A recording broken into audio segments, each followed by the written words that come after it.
Welcome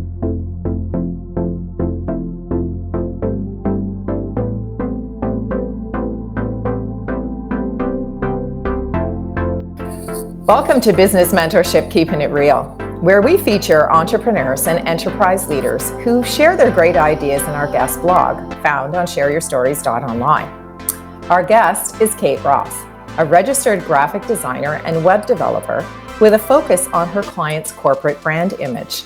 And we're going to discuss how she's created a market niche working with small businesses. And Kate joins us from Hamilton, Ontario. Welcome. Thank you so much for having me. Thank you so much for the invitation. You know, what I really loved about your story, Kate, is the fact that you're concentrating on small business owners. And I know that you've made a transition from corporate into entrepreneurship. And I'm sure that all started with education. So tell us, our viewing and listening audience, a little bit about how you became a registered graphic designer, because I had never even heard of that before. Yes, well, I'm actually still a provisional registered graphic designer, just for the record. I'm actually going for my full certification as we speak. It takes 7 years before you are allowed to register as a graphic designer. Yes, absolutely. It's a Registered Graphic Design Association. It's based in Toronto. And it's a beautiful community, giving so many resources to designers that are, after graduation. A lot of us don't have a network, especially that design world has moved a lot into in-house and corporate, like you're saying. Mm-hmm. So every time I was hired for a job, I was always the only designer, always in-house, always, my own thing. So the association really helped me out that way to still be connected to the design community, still up my skills all the time. I attend webinars, I attend conferences, right? So it's been a beautiful journey, but yes, it takes 7 years to be able to register fully as a graphic designer with the association. That includes education as well. In my case, that's a 3-year college here at Mohawk in Hamilton. And 4 years post of work experience. I also have a few years back before college, but that actually doesn't count. So it's very interesting. Yeah, the regulations are very strict. Yes, wow, I have continuing education with OCAT in Toronto as well. And that was before the actual formal education. So yes, it takes a little while. And I'm super happy that it does, because, the industry is not regulated. Well, what's really interesting is that, as we all know, we all have competition in the businesses or the industries in which we work. But what I find is the most challenging as a small business owner is trying to make the right connection, and to even find people that, sort of tick off all the boxes of the things that I'm looking for. So what I really found most interesting when I visited your website is you have this wonderful package concept where, if I'm only interested in a certain number of services, I can, work with you for those. If there's, if I need a little bit more help, well, you have a little package that takes you to the next level. And then you can go with, the full service package, which is really quite amazing. So why did you decide to create a market niche with small businesses? Because I know in corporate, you were dealing with quite large brand organizations. So what made you decide that you wanted to work with folks like myself who are in a small business structure? Yeah, that's a really good question.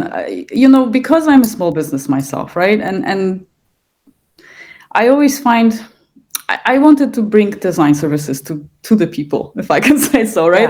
Be more accessible for small business owners or even medium-sized business owners. Agencies are amazing and they create amazing work and quality, but they often are very way out of budget for small businesses, right? So, and then there's nothing in between. And then there's some freelancers, and maybe there's Fiverr now, and there's AI now that can do it all for you. And, it kind of gets lost in translation what's going on. Mm-hmm. So that was really why I wanted to help out and focus on the service for small businesses, to ensure they can still look good and also feel good about themselves. Because I always find with working with clients, once their branding is done, they're so empowered to go and do their thing.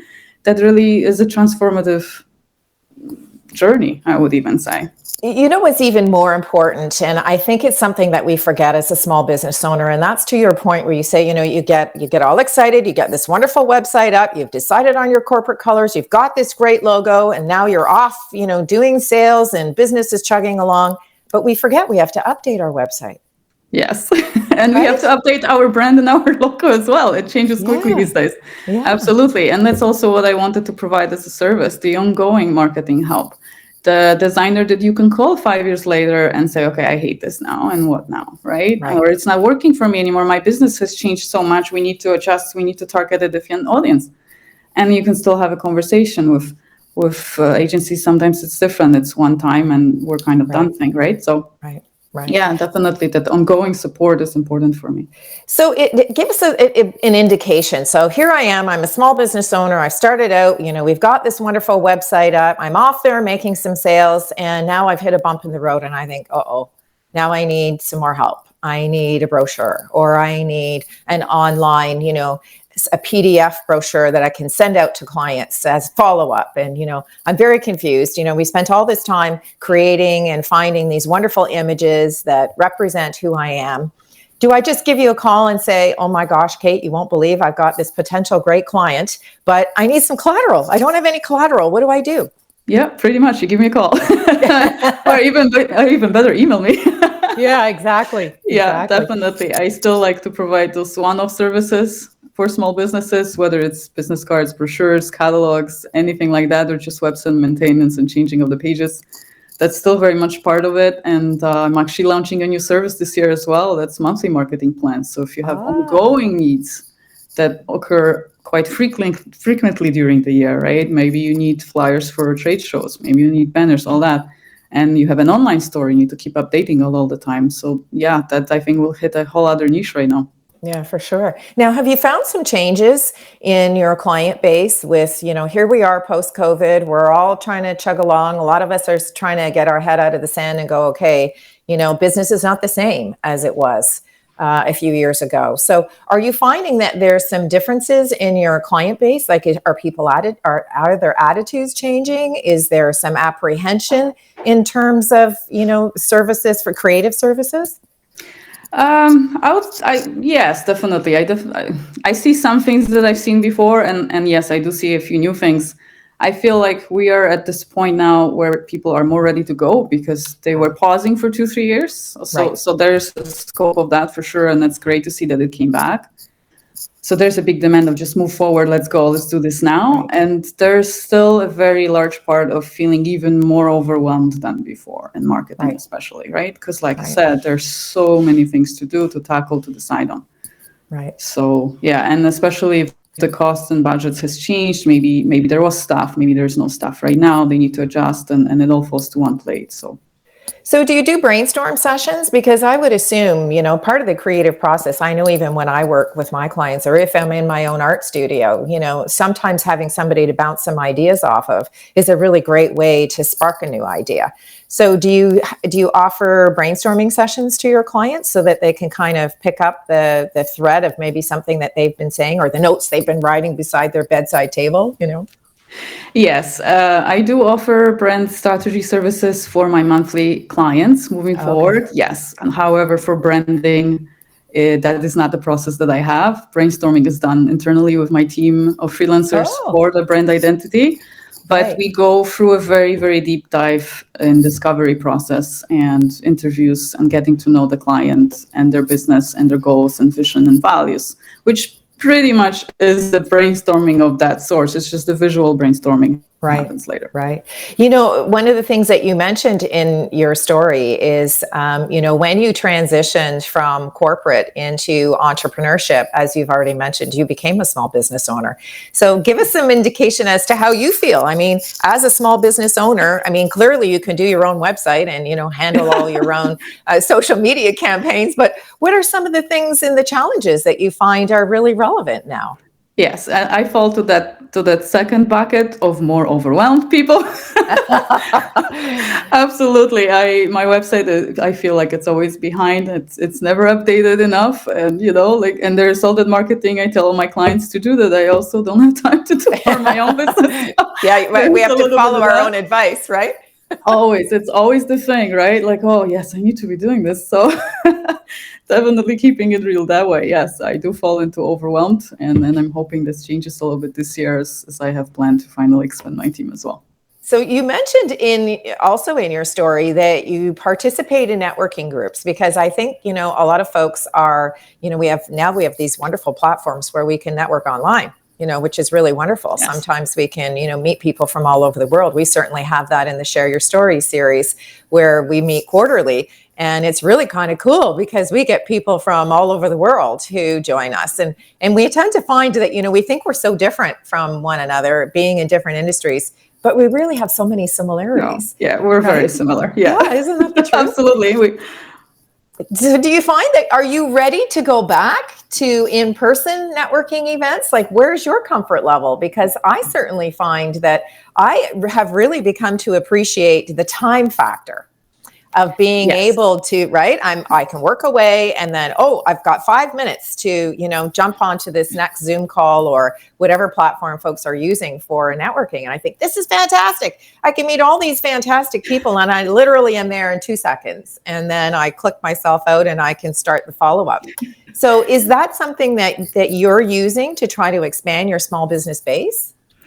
Yes, definitely. I do like the hybrid model. I like a little bit of both. I still feel that in person is very important and very crucial, 100%. And especially for networking and building relationships, getting to know the people, you need to come out. You have to see the client. You have to see them where they're at in their office if they have office. But there are a lot of clients that I just meet online and I've never ever seen them. And even in the city, like it just, we got so used to the video. And like you said, I stuck my meetings sometimes without breaks. And it's like, I just talked to 8 people in 8 hours. I didn't have to drive anywhere. No, that's exactly right. And it's very convenient.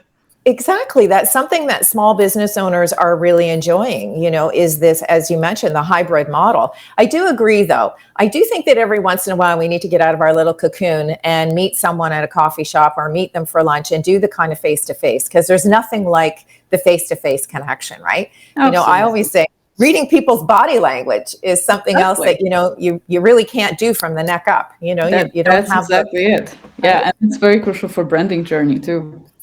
Because I pick up on a lot of clues, right, from all that you just mentioned, and for networking as well. Like as you know, I'm part of BNI Group in Stony Creek, right, and we meet still once a month in person. I enjoy those meetings so much more than Zoom meetings. It's just such a different energy. That's the point, right? Yeah, that is the human connection that we get and the energy that we share when we're face to face doesn't really translate over the screen. Yeah, the same with the chamber. Yeah, it's really different. Absolutely. So I enjoy both.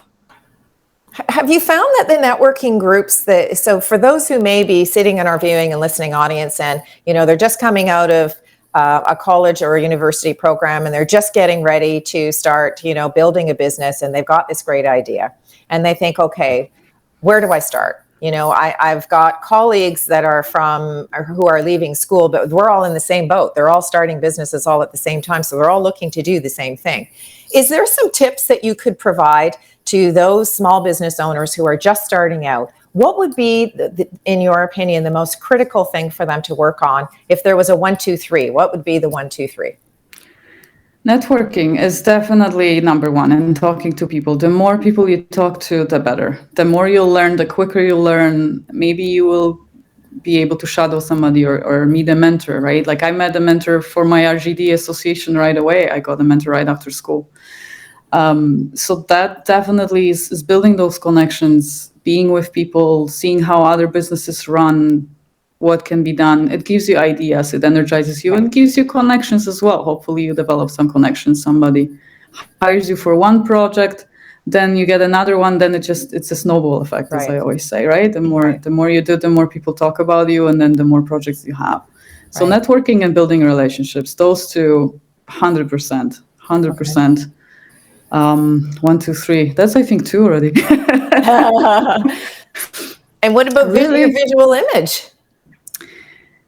What should they do first?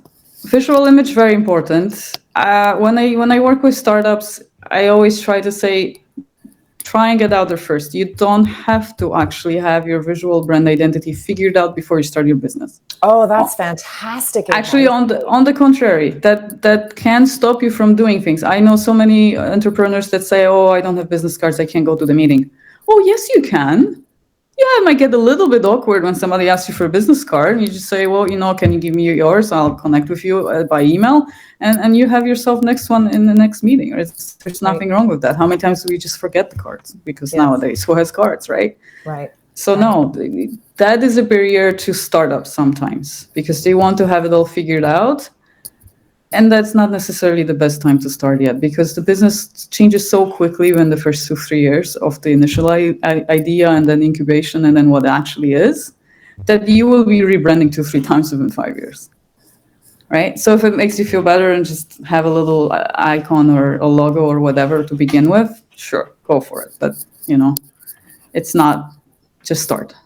Yeah, because it's an investment, right? I mean, having having a website, no matter how big or small, it may just be a landing page, that has a little bit about your mission and vision and maybe your logo, and buying your URL if you've decided that, you want to do that. So there's a lot of little bits and pieces to consider, but I love your advice to say to people, you know what, take a deep breath. Just get out there and meet some people. Just for the start. First few months. Yeah. Just start and get going and figure out what your offering is, figure out what your pricing is. Is it services? Is it products? Do your research. Absolutely, always. That's probably step 2 and 3. Do your research, price it well, see what's your value added as well. How are you different than others? Do your market research always, and just get going. Talk to people, see what happens. That's a really one. I absolutely love your advice, Kate, because, there's nothing better than talking to someone who's walked the walk and talked the talk, right? Because as our businesses grow, sometimes we forget, one of the quotes that we use in our series is, everyone starts and remembers the days when they started in the trenches with a great idea. But, when you're into 6 months or a year or 18 months or 2 years, sometimes you forget some of the things that you started because you're just running at Mach 2 with your hair on fire trying to get sales, right? Yeah. And I guess the last one would be set the goals and set realistic goals. That's the key. The realistic goals. The realistic goals. That's the clue, because, we all have great goals and dreams, and that's good to have that as well. But set realistic goals for yourself. Yeah, I mean, we all want to have $1 million+ company, sure, but it doesn't happen in the first year, right? Most likely not, no. Yeah, on average, probably not. Yeah, exactly. Well, I love the practical advice that you've provided to our viewing and listening audience, Kate, because that really helps to make the connection and take some of the fear, perhaps, away of just taking that first step. Now, one of the things that we do in the guest blog is we ask folks to share 3 words of advice, and your 3 words are don't give up. So explain to our viewing and listening audience why those are so important. I think it's just, if you asked me 3 years ago what they were probably something different. But for the last 3 years and what we went through globally, right, it just feels appropriate to say don't give up. And even go one step further, don't give up on yourself. That's, I think, I only had 3 words, but I really needed 4. Right? And that's something that I have to tell myself every single morning as well. Right. That's, it's advice for others, but it's advice for me. Every single morning, get up and do it and don't give up. And yes, you need to adjust. You need to be realistic. Maybe you need to step back, move forward. Maybe it's not the right time for the business. Maybe you need to transition, right? I transitioned from full-time business to part-time business twice already. And that's okay. Yeah, exactly. There's no rules. Fine. Right? There's no rules. Exactly. Like the constant change is constant, right? Mm-hmm. So just don't give up. Yeah. Don't give up. That's really wonderful advice. Thank you so much, Kate, for spending some time with me today and giving such practical tips, not just for those who are in the startup phase, but to any small and medium-sized business owner, because I think sometimes we need to hear that the journey is a little bit bumpy and we're all in this, we all experience the same things. And I love your 4 words of advice. Don't give up on yourself. Thanks so much for joining me. Yeah, thank you so much for having me. To those who have joined us today, I'd like to thank you for tuning into this edition of Keeping It Real, where we introduced you to the person behind the logo. If you'd like to connect with our guest, you'll find her contact information in the description portion below. I'm Trish Tonai, founder and host for the series. And if you're interested in sharing your business story, visit our website at shareyourstories.online. Thanks again, and we look forward to meeting you next time when we share another great idea.